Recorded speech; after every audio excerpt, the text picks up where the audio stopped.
I've heard it described as a volcano that's about to erupt, a hurricane,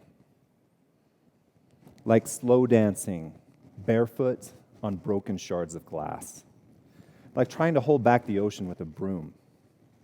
War, the plague, like being drawn and quartered. These are just a few examples of thousands of metaphors I've collected about conflict. What's conflict like for you? Your metaphor matters because it often reflects how you think and feel about conflict.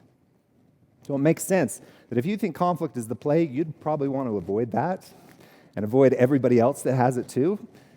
If it's like trying to hold back the ocean with a broom, I would imagine that feels frustrating and futile. So what do you do when the waves just keep coming?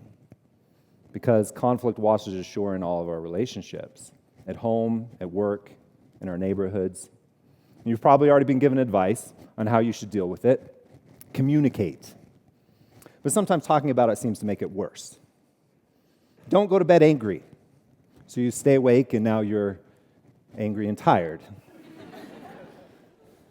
Or you just have to learn to compromise. But if your compromise has ever felt like you don't get what you want, I don't get what I want, but at least together we're mutually miserable. Now, I'm sure all of this advice is well-intentioned, but it treats conflict as if it's a problem. What if conflict isn't a problem? What if it's a solution? What if it's not negative, but full of beauty? After 15 years of studying, researching, teaching, and training in conflict, I've learned to see it differently. I've been able to see the power it has to transform us, our relationships, and the world around us. It can be difficult, though, to create that change. And it means we have to start looking at conflict differently. No matter how negatively you think about conflict right now, it is possible to change that. It takes 3 keys in order to do that. The first is to recognize what our conflict is really about. I have a 4-decade-long history of fighting about the dishes. When I was a kid, I hated doing dishes, and I fought with my parents and my siblings on nearly a weekly basis about whose turn it was. When I got to college, I fought with my roommates about the dishes because sometimes they'd go home for the weekend and they'd leave behind their dirty dishes with their half-eaten burritos with congealed ketchup and bowls of funky, fermenting, green Lucky Charm milk in the sink. When I got married, I fought with my wife about how you're supposed to do the dishes and if it even counts as doing dishes if you don't rinse the sink out afterwards. With my own kids, I've fought about the dishes, about them not dirtying 15 cups a day because they get a new one every single time they get a drink of water, and trying to get them to help load and unload the dishes. I mean, maybe I'd have just switched to paper plates. But maybe it's not about the dishes. As I think back, as a kid, it wasn't about the dishes, it was about independence, wanting to make my own decisions. With my roommates, it wasn't about the dishes. It was about wanting to feel respected and wondering if they valued the relationship the same way that I did. With my wife, it's not about how I do the dishes. It's wanting to feel competent and likable no matter how I do them. With my kids, it's not about the dishes. It's about my identity as a father, trying to teach them respect and responsibility. You see, conflicts are a lot like icebergs. What we see on the surface may seem small, but what's underneath can send boats like the Titanic to the bottom of the ocean. And if I don't pay attention to what's underneath my own conflicts, it can rip holes in my relationships. Conflict is about so much more. About our identity, our relationships, the things that really matter to us. And as you're thinking about your own conflicts, maybe you can start to see that they might be about something more. Now, once you recognize what your conflicts are really about, the second key is recognizing when you're stuck. Now, I am no stranger to being stuck in conflict. I started learning about conflict because I was terrible at it. Well, a couple of years ago, I asked my 4-year-old daughter to put away a couple of hair pretties that she had gotten out. hair pretties, like little bows and rubber bands, stuff you put in your hair to make it pretty. So she took them, but she chucked them on the floor of the bathroom. And I said, you can't just put them there on the floor. You need to pick them up and put them in the tray with the rest of the hair pretties. She said, I don't want to put them in the tray. I don't want to do it. And I said, you got them out. You have to put them away. She said, I don't want to. She started throwing a fit. So she's laying on the floor. So I get down on the floor next to her, and I put the little hair pretties right next to her hand, and I bring the tray over, and I'm just like, you just put them in the tray. Okay? And she said, I don't want to, and flips the tray. 20 more hair pretties go flying over the floor. So I'm like, line in the sand. You're not coming out of this bathroom until you pick up all the hair pretties. So she tries to rush past me. I block the door with my gigantic body, and she's flailing at me with her tiny little fists. And then 20 minutes later, I'm at the door trying to explain to my neighbor, who has brought a plate of cookies to welcome us to the neighborhood, why my daughter is screaming, trying to climb over a mattress that I've used to block the bathroom door. Now, that may be entertaining for you, but at the time, for me, not so much. Like, I was stuck. That was not working very well for me. Have you ever been in your own conflicts and thought, this is not working so well for me? See, the thing that gets me stuck there is justification.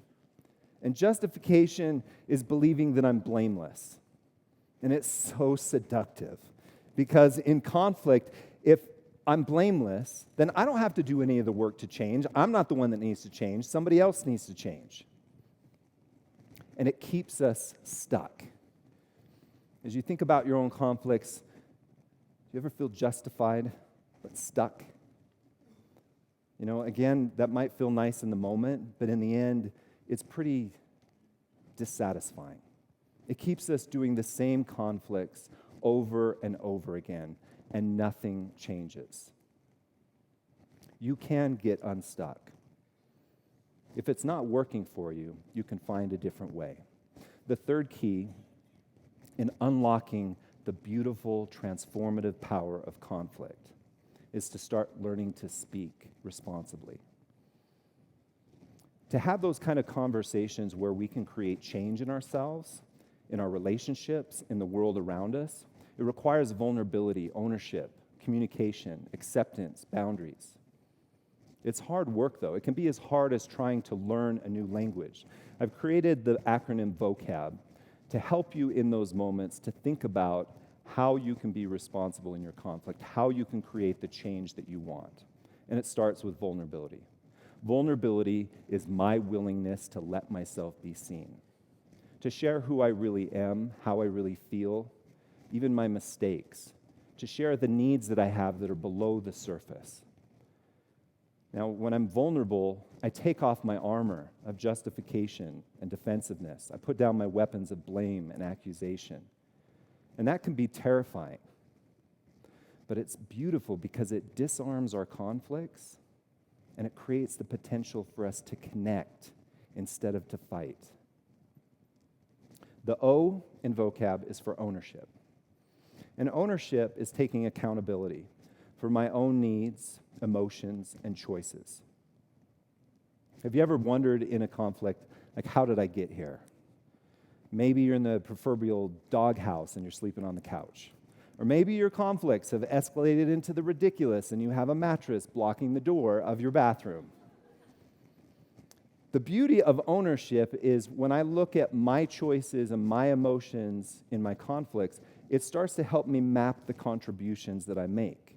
I can see how I got here. I can see exactly which direction I'm headed. And if that's not working for me, it empowers me. I can shift direction. The third thing you need, and at the center of vocab, is our communication. We have to learn to ask, listen, and express. It's not enough that we communicate. It matters how we do it. So I had to learn to stop telling stories that ended with a period. I had to start asking questions, the kind of questions that help me understand what's underneath the surface of this conflict, to help me understand the emotions and needs. After I ask, I can listen. Not listening for the other person to make a mistake or for me to get defensive, but to listen to what's really important here, to hear their requests for change. And after listening, I can then express, not just anger, but express with vulnerability and ownership how I really feel, what I want, what's important to me. And these conversations where I start to ask, listen, and express, they're so beautiful because they can create empathy and a different type of conversation. The A in vocab is about acceptance. And acceptance is embracing reality and letting go of what we can't control. There's very little that I can control in conflict. I can't even get my 4-year-old daughter to pick up 3 hair pretties. I often want to control how the other person feels and how they behave, but I have to let that go. I also have to recognize that because conflict is about change, there's going to be some loss involved. And sometimes it's just the loss of an idea. Once upon a time, I thought the relationships were supposed to be happily ever after. But the truth is, all relationships have conflict. And until I let go of that fairy tale and embrace the reality of my relationships, could I do anything when those difficulties came? Finally, the B in vocab is for boundaries. And boundaries are ground rules for acceptable behavior. Boundaries let other people know what I'm okay with and what I'm not okay with. This is important because even though it's difficult to say no and disappoint somebody, no is the foundation of trust. As a mediator, my role is to help people who are stuck in conflict to have a different kind of conversation. And the way we often begin that is by setting rules for how we're going to interact. It usually involves things like the parties determining we're not going to call each other names. We won't raise our voices. We're going to keep this conversation confidential. And the beauty of that is setting those boundaries and respecting them creates the foundation for trust. Now, understanding vocab, seeing how that works, isn't going to cure your conflicts. It's still difficult to do, and I still get stuck in justification. But when I practice it, just like practicing a new language, I become more fluent.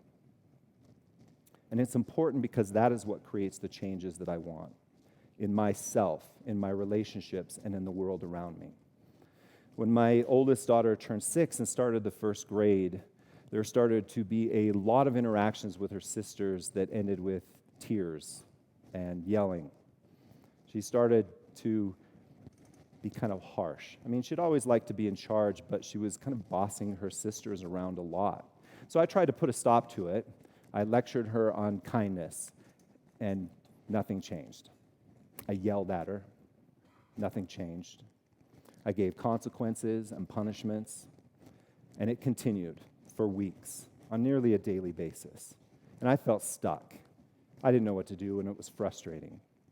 Until one evening, I started practicing vocab and creating a conversation for change. As I was tucking her into bed, I kneeled down next to her, and I called her name softly, and I said, I don't know how to be the dad of a 6-year-old. I've never done this before, but I've been worried and sad. I don't know what's been going on between us and between your sisters. And I hate that I've yelled at you. I have to own that. I don't want that. What I want is for us to be able to talk with each other, even when it's hard. I want us to have a good relationship. And I want to understand what's happening for you. Can you help me understand? And she said, I don't know, and crawled under the covers. So I worked on keeping my heart open. I laid next to her. I tried to breathe in and let go of my desire to have her respond. And then I had the air ripped out of me when I heard her say, Dad, have you ever been bullied? And for weeks, she'd been dealing with a bully at school and hadn't known what to do about it, how to talk about it. I asked her how she was feeling. I told her about how I was bullied when I was a kid. We discussed how she could set boundaries with kids at school. We talked about how do we want to communicate in the future? How do we deal with these hard emotions when they come? And that conversation changed me. And it changed our relationship. And it empowered us to continue creating the changes we wanted in the world around us. I no longer see conflict as negative. It's my chrysalis of change. It's a doorway of opportunity. It's the first ray of light after a dark night. What do you want it to be for you?